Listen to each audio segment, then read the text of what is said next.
o tempo e a história.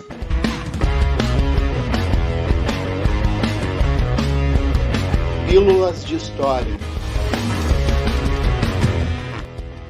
Se a origem dos seres humanos ocorreu em uma data bastante remota, podendo chegar a alguns milhares de anos, o mesmo não pode ser afirmado sobre a organização social da humanidade, já que estima-se que os humanos se organizaram em sociedade aproximadamente 10 mil anos atrás.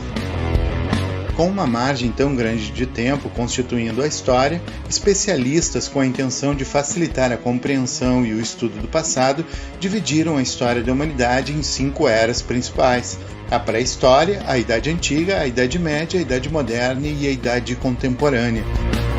Essa divisão foi estabelecida para que melhor consigamos compreender cada evento ocorrido na história humana. Entretanto, esta divisão não ocorre de forma aleatória, pois existem eventos marcantes que definem uma transição entre estes períodos. Esses eventos não só são historicamente relevantes, mas principalmente representam importantes mudanças na sociedade humana do referido período.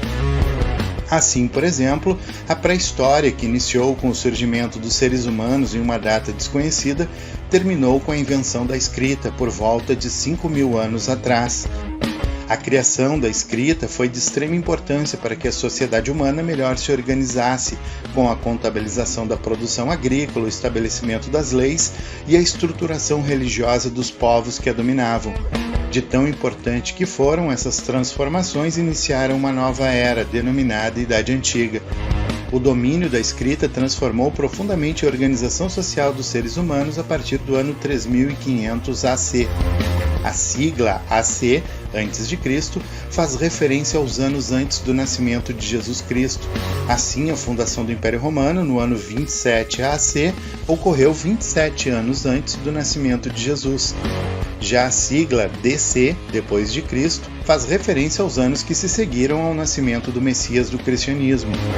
Essa separação entre duas grandes eras, obviamente, é uma determinação religiosa, já que, claro, foi instituída pelos cristãos. Contudo, essa prática não é exclusiva desta religião, já que, por exemplo, os muçulmanos também possuem sua própria forma de marcar a passagem do tempo. Para eles, a história está dividida entre antes e após a Hégira, evento que marca a fuga do profeta Maomé da cidade de Meca em direção a Medina, o que corresponde ao ano 622 do calendário cristão. Assim, o ano 1 deste calendário corresponde ao ano 622 depois de Cristo do nosso.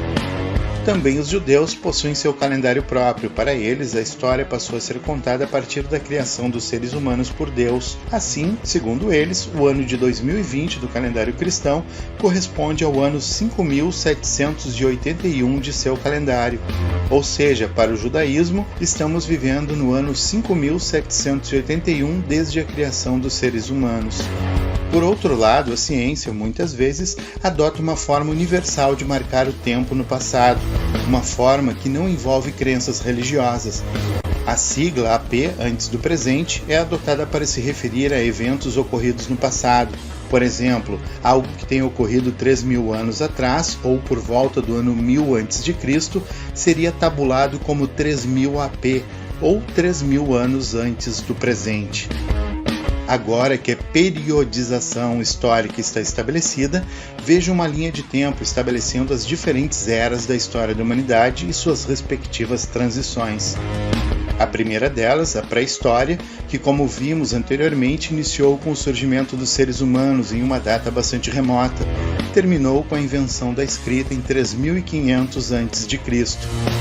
A Idade Antiga, que iniciou com o domínio da escrita, encerrou com a queda do Império Romano em 476 d.C.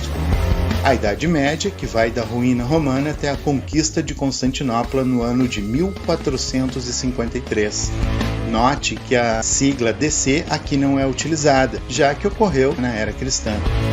Já a Idade Moderna inicia com a queda de Constantinopla e encerra com a Revolução Francesa, conflito iniciado em 1789.